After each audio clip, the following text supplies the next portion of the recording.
Very welcome to जीटेक education. Share your thought के एक नए एपिसोड में आपका स्वागत है।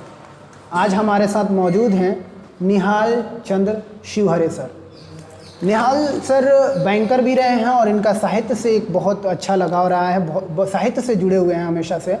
इनकी किताब कविता संग्रह भावों के पंख प्रकाशित हो चुकी है, लखनऊ में प्रकाशित हुई थी।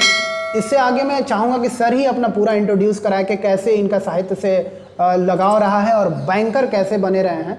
तो सर मैं और भी आपके जो भी परिचय हैं मैं हमारे देखने वालों से आप अपना सारा उसमें अपना परिचय देने के पूर्व जीटेक एजुकेशन का धन्यवाद ज्ञापित करना चाहूँगा और विशेष रूप से गुलशेर जी और उनकी टीम जो आज हमें यहाँ अचानक ही हमारी आज दिल्ली में उनसे मुलाकात हुई है और वो एक नेक काम कर रहे हैं। तो मेरा जब उनसे परिचय हुआ तो मुझे प्रसन्नता हुई कि नई पीढ़ी भी अब सामाजिक कार्यों में और साहित्यिक कार्यों में आगे बढ़ रही है। जैसा कि आपने कहा है, मेरा नाम निहाल चंद्र शिवहरे है। मैं झांसी में ही मेरा जन्म हुआ है, झांसी का ही मैं निवासी हूँ। मैं झांसी की ही मेरी पूरी एजुकेशन रही है। उसके बाद मैंने बुंदेलखंड डिग्री कॉलेज झांसी में पोस्ट ग्रेजुएट क्लासेस को मैथमेटिक्स में पढ़ाया है, गणित विषय में पढ़ाया है। तो मेरा विषय गणित भी रहा है और साहित्य से। तो लोग कई बार मुझसे पूछते हैं कि गणित और साहित्य का क्या संबंध है और गणित वाले लोग साहित्य में कैसे आ गए हैं। तो कई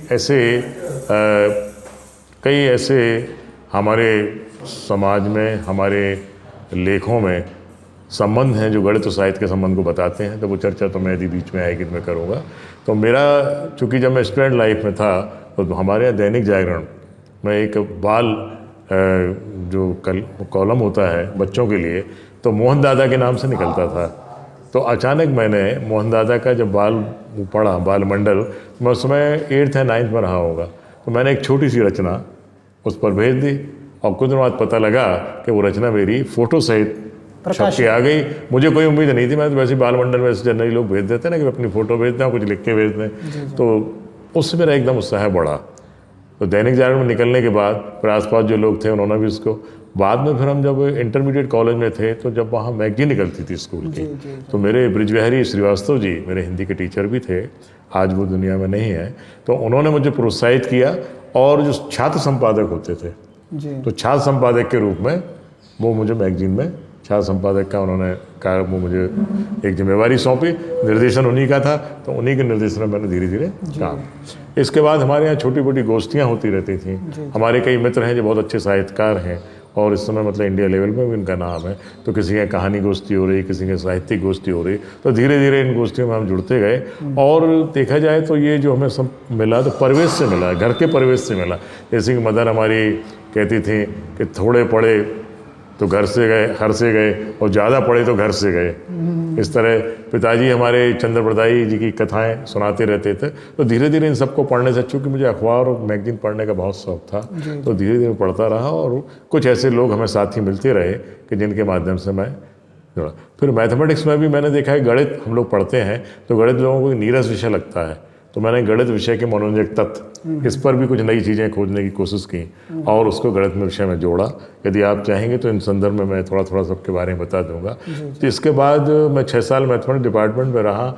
बाद में फिर मेरा बैंक में पीओ में मेरा सिलेक्शन हो गया।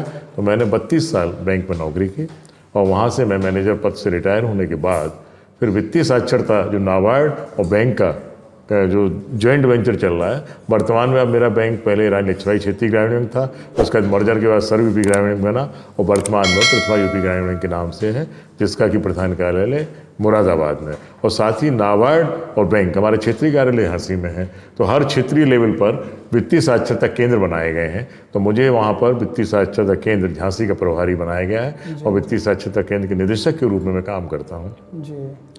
नाबार्ड ने वहाँ एक गाड़ी दे रखी है, उस गाड़ी में एलईडी लगा हुआ है, एसी लगा हुआ, अंदर चलता फिरता ऑफिस है।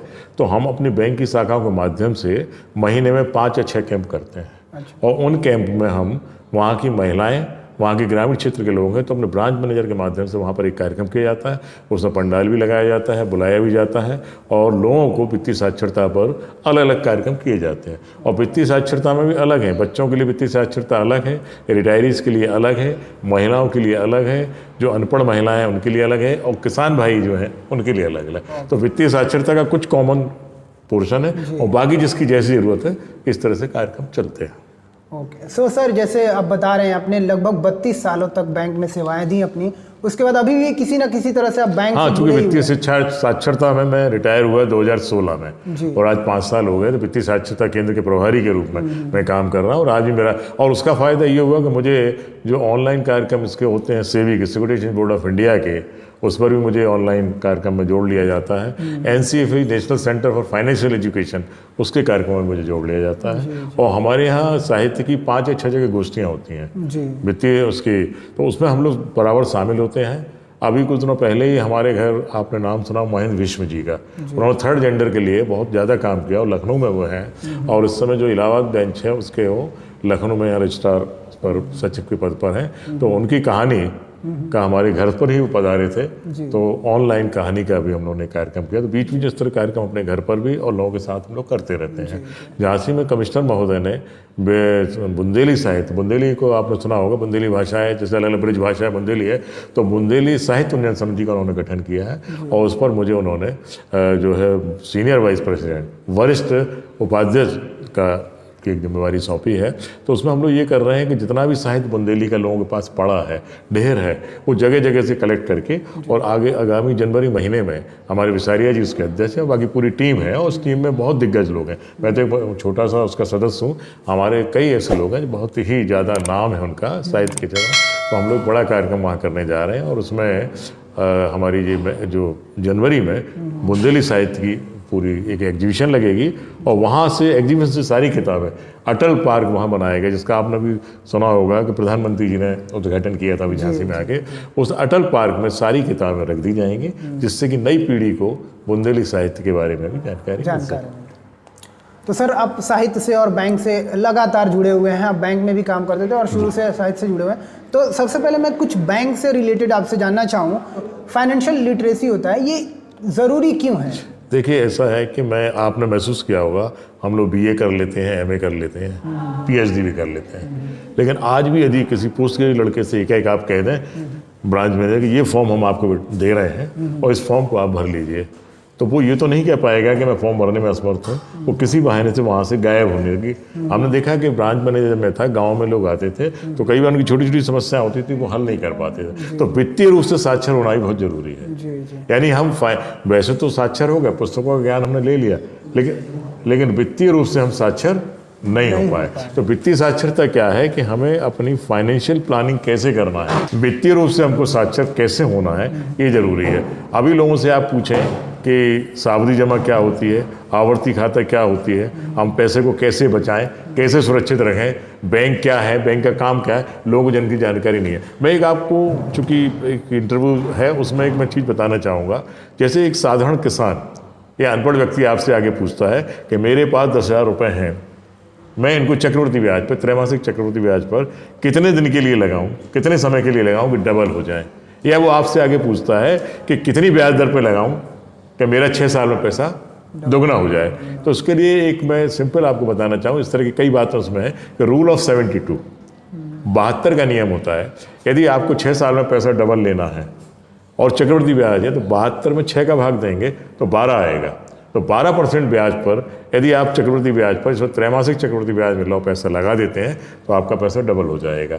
अब यदि आप कहते हैं कि हमको 6 साल में डबल देना है, तो 12% पर हो गया।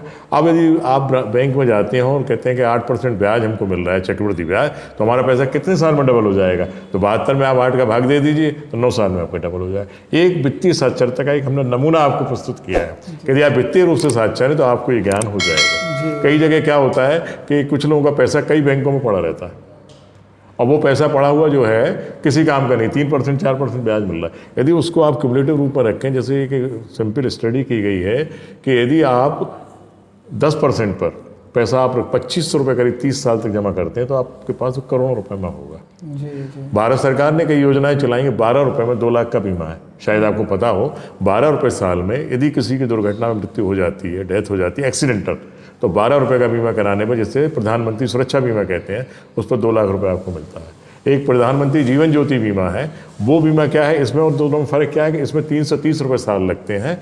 इसमें यदि किसी भी तरह से मृत्यु हो जाए तो 2 लाख रुपये मिल जाते हैं। तो वो जो जिनकी उम्र 18 से 50 के बीच में है, वो दोनों बीमे करा सकते हैं। तो 330 प्लस 12 342 रुपये में 4 लाख का बीमा होता है। एक्सीडेंटल केस में 4 लाख, वैसे आपका 2 लाख रुपए। जी जी। और वो बीमा जो 12 रुपये वो 18 से लेकर 70 साल तक का हो सकता है। इससे सस्ता बीमा मैं समझता हूँ कहीं भी किसी विश्व के किसी कोने में आपको नहीं मिलेगा।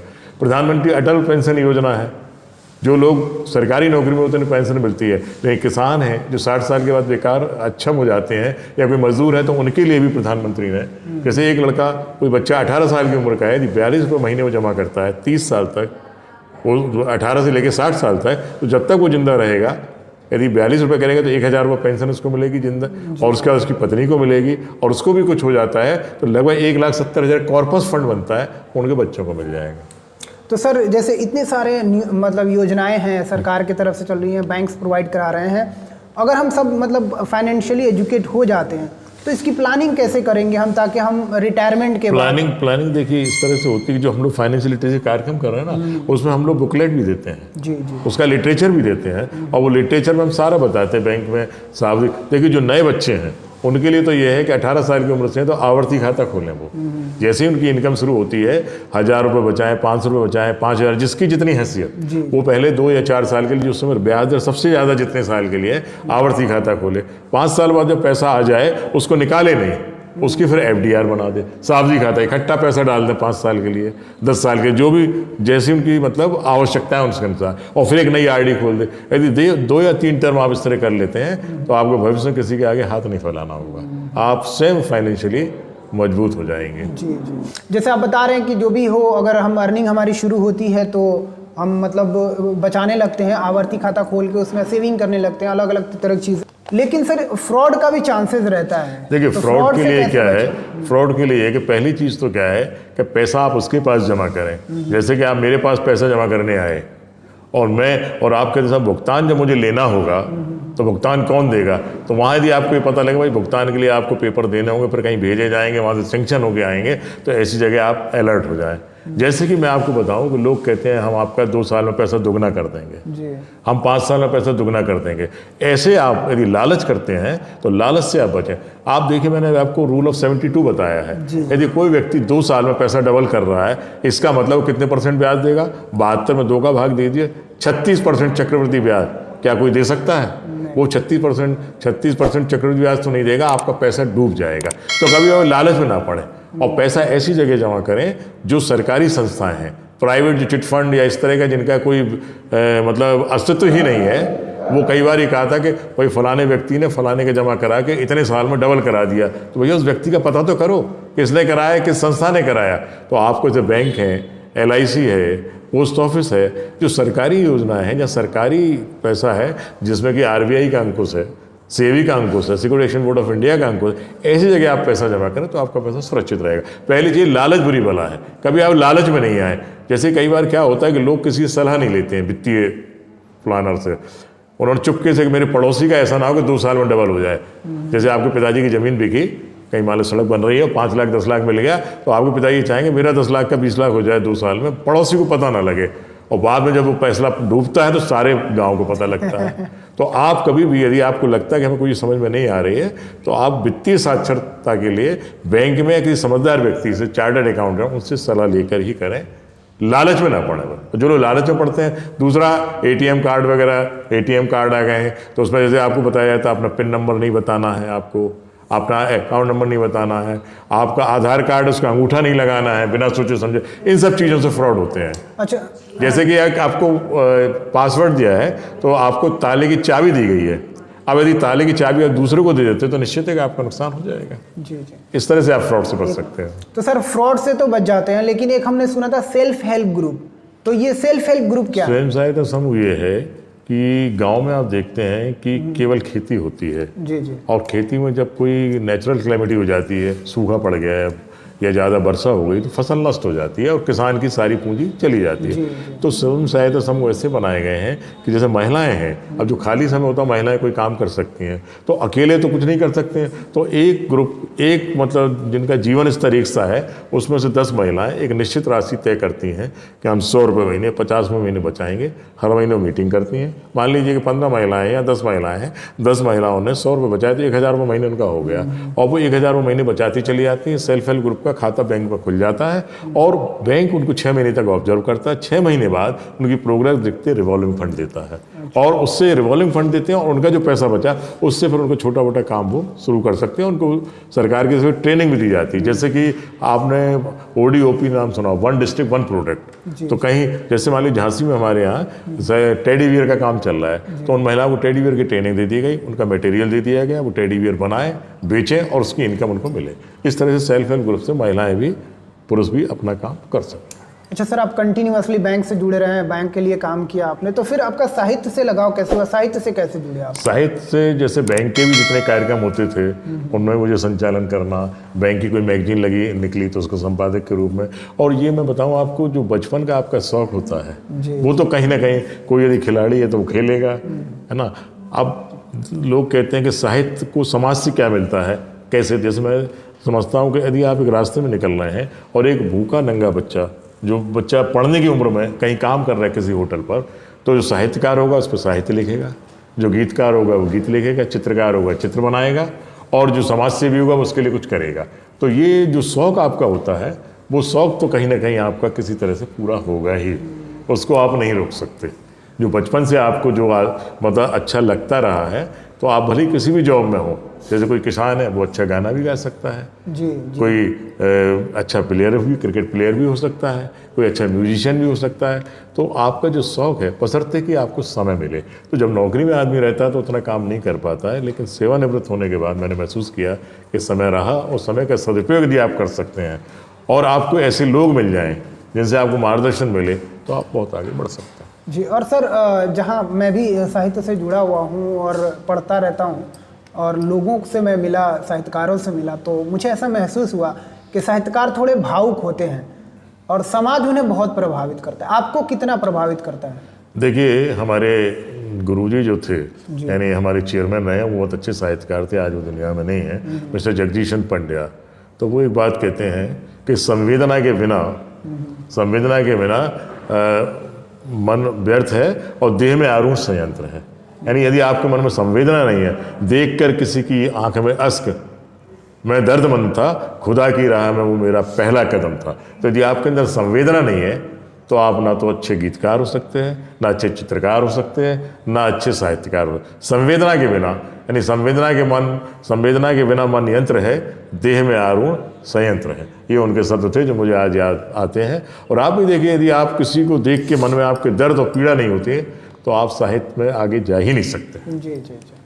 सर, हमारा यहाँ आपका मिलना भी एक मतलब सम्मान समारोह के हाँ, मैं यहाँ पर आदरणीय सत्य चड्डा जी हैं, तो वो हर साल अपनी बेटी की उसमें याद में एक कार्यक्रम करती हैं। तो आज उन्हीं का ये कार्यक्रम था, तो मेरा दिल्ली में हिंदी भवन में आना हुआ, अचानक आपसे मेरी मुलाकात हुई। तो मुझे भी यहाँ पर उन्होंने पिछले हर बार वो कुछ नया टॉपिक देती हैं, तो पिछली बार एक टॉपिक दिया था, उसमें मैंने कुछ लिख करके भेजा था। तो ये उनकी मतलब समझ लीजिए वो जो भेजा गया तो शायद उनको पसंद आया, और पसंद आने की वजह से उन्होंने आज मुझे यहाँ सम्मानित करने के लिए बुलाया। तो सर, एक साहित्यकार को सम्मान मिलना क्या उन्हें प्रोत्साहित करता है, या अगर जिन्हें सम्मान नहीं मिलता है उन्हें प्रोत्साहित नहीं होना चाहिए? ये सम्मान जो मिलता है ये कितना ज़रूरी है एक साहित्यकार? देखिए, ऐसा होता है कि यदि आपको किसी को प्रेरणा देनी है, जैसे बच्चे स्कूल में फर्स्ट सेकंड थर्ड आते हैं तो हम उनको प्राइज़ देते हैं, इसलिए देते हैं कि दूसरे जो बच्चे हैं उनमें भी ये गुण हैं, वो आगे बढ़ना चाहें। तो कई बार क्या होता है कि सम्मान होने से दूसरों को भी प्रेरणा मिलती है। जैसे आज हम यहाँ आए हैं तो 4 बच्चे, आप लोग भी साथ में आए हैं, जब आपको लगेगा भाई किस वजह से मिला है, तो हर एक व्यक्ति के मन में होती है। और देखो, सम्मान तो हर एक को अच्छा लगता है, कोई ऐसा व्यक्ति नहीं है, मैं समझता कोई निरपेक्ष नहीं है कि जिसको सम्मान मिले और अच्छा ना लगे। लेकिन सम्मान जब कायदे से मिलता है, नियमानुसार मिलता है, मतलब वो सम्मान होना चाहिए जिसके वास्तव में आप हकदार हैं। वो सम्मान आपने किसी के दूसरे को हक को मार के ना लिया हो। यदि आप वास्तव सम्मान के अधिकारी हैं और आपको मिल रहा है तो निश्चित ही वो दूसरे को प्रेरणा देगा, आपके बच्चों को प्रेरणा देगा, आपके आस पड़ोस को प्रेरणा देगा, आपके रिश्तेदारों को प्रेरणा देगा। जब आपका अखबार में निकलेगा, आपको लोगों से पता लगेगा, तो उन्हें लगेगा मैं भी, मेरे अंदर भी ये है, तो मैं क्यों नहीं आगे बढ़ूँ। तो वो मैं समझता हूँ प्रेरणा के लिए, जैसे कि हम बच्चों को नहीं प्रोत्साहित करते, खिलाड़ियों को सम्मान करते हैं, हम टीचर्स डे मनाते हैं, कई अलग अलग कार्यक्रम करते हैं। क्यों करते हैं? इसीलिए कि उनका जब सम्मान होता है तो उनको, जैसे अब एक कॉलेज में 50 टीचर हैं और सम्मानित हम एक को करते हैं, राष्ट्रपति पुरस्कार भी मिलता है टीचर्स को। तो वो बाकी जो टीचर हैं उनको भी लगता है कि शायद मेरे अंदर अभी कुछ और सुधार की आवश्यकता है जिससे मैं आगे बढ़ सकता हूँ। और कई ऐसे लोग होते हैं जो बेचारे, जैसे अभी आपको ध्यान हो केरल में एक हैं जिनको भी अभी पद्मश्री गई है, साहित्य में दिया गया, बिल्कुल अदनंगे फ़कीर की तरह रहते हैं वो, और उनका जो भी साहित्य सिर्फ बोल बोल के कहीं लिखा नहीं गया। तो ऐसे लोगों को जब सम्मान मिलता है तो लोगों को पता लगता है कि हमारे क्षेत्र में भी ये लोग हैं, अब उनका साहित्य इकट्ठा किया जाएगा और लिखा जाएगा तो वो दूसरे लोगों के लिए वो प्रेरित करेगा। तो मैं समझता हूँ कि सम्मान के लिए आदमी नहीं लिखता, कोई भी साहित्यकार सम्मान के लिए नहीं लिखता, लेकिन यदि उसने कुछ ऐसा काम किया और लोग सम्मानित कर रहे हैं तो मैं समझता हूँ कि उसका नहीं, साहित्य का सम्मान जी, जो काम उसने साहित्य के प्रति किया ये उसका सम्मान। जी सर, मैं आपसे एक आखिरी सवाल जानना चाहूँगा। सवाल क्या कि मैं आपका एक्सपीरियंस ओवरऑल जानना चाहता हूँ कि बैंकिंग सेक्टर में लगभग 32 से 35 साल तक के लिए काम करना और साथ साथ साहित्य की सेवा भी करना आप करते रहे हैं, अभी भी आपकी किताब भी प्रकाशित हो गई है, तो इस पूरे का आपका एक्सपीरियंस कैसा रहा है? देखिए, मैंने आपसे भी थोड़ी देर पहले ही कहा था कि जो आपकी ड्यूटी है, जिसके लिए आपको सरकार से कहीं भुगतान मिल रहा है, वेतन मिल रहा है, तो वो काम तो आपको डिवोटेडली करना ही है। लेकिन उस काम में यदि आप साहित्यिक भी हैं तो वो काम और अच्छी तरह हो सकता है। जैसे बैंक की कोई रिपोर्ट जानी है और आप साहित्य का भी रुचि के हैं तो उसको आप आगे बढ़ा सकते हैं। जिस जगह आपकी पोस्टिंग है और यदि आप साहित्य का थोड़ा भी आपके मन में वो है तो वहाँ कोई कार्यक्रम आप ऐसा कर सकते हैं, वहाँ के बच्चों को जोड़ सकते हैं, वहाँ के साहित्यकारों को जोड़ें। उसके दो फायदे होते हैं, एक तो बैंक से वो ग्राहक के रूप में जुड़ते हैं और बैंक को यदि आप कोई विज्ञापन आज पेपर में दें तो 20 से 25 हज़ार रुपये से कम नहीं आएगा। लेकिन यदि आप साहित्य का भी रुचि के हैं और आपने एक साहित्यिक कार्यक्रम उस गाँव में कर दिया, उस शहर में जहाँ आपकी शाखा प्रबंधक के रूप में है, शाखा जहाँ आपकी है या बैंक है, और वहाँ के लोगों को बुला करके उनको सम्मानित किया, तो वो आपका जो कि भाई ये बैंक, और तो बैंक है और भी शाखा है, लेकिन देखिए वो साहित्यकार इतने माने हुए थे लेकिन किसी बैंक ने नहीं दिया। आज उन्होंने हिंदी दिवस पर बुलाया, उनको सम्मानित किया, और जो बच्चे छोटे छोटे उनसे कविताएं लिखवाई उनको सम्मानित किया। तो वो आपका प्रचार जो लाखों रुपए में पेपर में विज्ञापन दे के भी नहीं हो सकता था, वो जो एक कहते हैं ना कि ग्राहक के माध्यम से आपका घर घर आपका वो जो है प्रचार प्रसार हो जाएगा। तो साहित्य के माध्यम से बैंकिंग और बैंकिंग के माध्यम से साहित्य दोनों एक दूसरे के पूरक इस तरह के, जैसे वित्तीय साक्षरता कार्यक्रम के लिए मैं थोड़ा बहुत समय दे पा रहा हूँ तो थोड़ा साहित्य की अभिरुचि की वजह से ही दे पा रहा हूँ। किसी के सामने बोलना भी आसान नहीं होता, अपनी बात को किसी को समझाना भी आसान नहीं होता, क्योंकि आपको क्रिटिसाइज करने वाले बहुत मिलेंगे, आपकी बात को समझने वाले बहुत कम लोग मिलेंगे। कुछ लोग हमसे पूछते हैं कि 12 रुपये का बीमा करा के हमको क्या मिलेगा, मतलब वो जो बीमा मिलेगा वो तो डेथ के बाद ही मिलेगा घर वालों। मैं उनसे कहता हूँ कि आप मकान बनवाते हो, मकान 150 साल तक चलता है और आप मकान में 70-75 साल तक रहते, तो बाकी 75 साल किसके लिए छोड़ के जाते हैं कि मेरा परिवार मेरे बाद सड़क पर ना आ जाए। तो इसी तरह जो वित्तीय प्लानिंग है कि जो आप करना चाह रहे हैं ये अपने आगे आने वाली पीढ़ी के लिए करना चाह रहे हैं, कि ऐसा ना हो कि किसी का कोई मजदूर सुबह मजदूरी करने जाता है और तीसरी मंजिल से गिर जाता है तो उसकी तो मजदूरी खत्म, और उसके बच्चे 5-5 साल 7 साल के हैं वो सड़क पर आ जाएंगे। लेकिन यदि उसने 2 लाख रुपए का बीमा करा रखा है और वो पैसा उसको मिलता है तो उसकी पत्नी को 4-6 महीने का समय मिल जाएगा, छोटा सा ठेला लगा लेगी, सब्जी खरीद लेगी, कुछ छोटी मोटी दुकान रख लेगी, तो बच्चे भूखों नहीं बनेंगे और धीरे धीरे बच्चे उस उम्र पे आ जाएंगे तो वो अपना कुछ काम कर लेंगे। ये वित्तीय साक्षरता का एक दूसरा रूप है। आपका बहुत बहुत आभार सर, आपने समय दिया हमारे चैनल के लिए। धन्यवाद। नहीं, मुझे अच्छा लगा कि आज अचानक के जो साक्षात्कार होते हैं मैं समझता हूँ सब मन की भावनाएं निकलती हैं और सच्चाई निकलती है, और एक कह करके और लिख करके साक्षात्कार होते हैं उनमें वो मैं समझता हूँ वास्तविकता नहीं आती। तो मैं समझता हूँ आज जो साक्षात्कार है ये वास्तविक साक्षात्कार है, हमारे और आपके मन की भावनाएं इसमें निकली हैं, और आगे लोग इसको कितना फ़ायदा उठाते हैं ये उन पर निर्भर करता है। हमारा काम है संदेश देना, अपनी बात कहना। बाकी मैं बिल्कुल, इसका नाम भी सर हमने शेयर योर थॉट रखा है कि अपने विचार साझा करें, और ये नहीं कि मतलब आप अभी जरूरी नहीं कि आप हमारे विचार से सहमत हो, लेकिन ये कि आपको यदि कुछ अच्छा लगता है। मैं ये सोचता हूँ कि एक व्यक्ति ने भी यदि वित्तीय प्लानिंग कर ली, एक व्यक्ति ने वित्तीय प्लानिंग कर ली तो मैं समझता हूँ मेरा आज का कार्यक्रम सफल जरूर सर। हमारे और ये सुन के एक व्यक्ति, एक बच्चा भी कोई कविताएं लिखने लगता है और साहित्य में आगे बढ़ता है तो ये भी मेरी सफलता है। बिल्कुल बिल्कुल, धन्यवाद आप लोगों का। जो लोग देखेंगे ज़रूर उनको इसका ज़रूर फ़ायदा होगा, और ज़रूर लोगों को किसी ना कोई एक ना एक, मतलब मैंने सुना था कहीं कि हर सब कुछ सुनना चाहिए, क्या पता क्या सुनने से आपका कौन सा कुछ अटका हो माइंड में वो मतलब आगे बढ़ जाए, किसी की कौन सी बात आपको अच्छी लग जाए। तो किसी ना किसी को ज़रूर इस बात से भाई अब फायदा जैसे मैं देखिए ना कि आपका एकलव्य वाला एग्जाम्पल है। जी। एकलव्य क्या था, सिर्फ देखते ही उसके मन में भावना आई कि मुझे भी अर्जुन जैसा धुरंधर बनना है। भले उस समय की जो परंपरा रही उसकी वजह से उसको गुरु नहीं मिल पाए, लेकिन जिसको उन्होंने गुरु माना तो आज भी एकलव्य को भी याद किया जाता है, अर्जुन को भी याद किया। तो मैं समझता हूँ इस कार्यक्रम के बाद कोई एकलव्य की तरह आगे आएगा, बिल्कुल और वो चमकेगा। यही मेरी शुभकामनाएं हैं, और ये आपके लिए बधाई कि आप बहुत अच्छा काम कर रहे हैं और इस काम को आप निरंतर बढ़ाते रहें।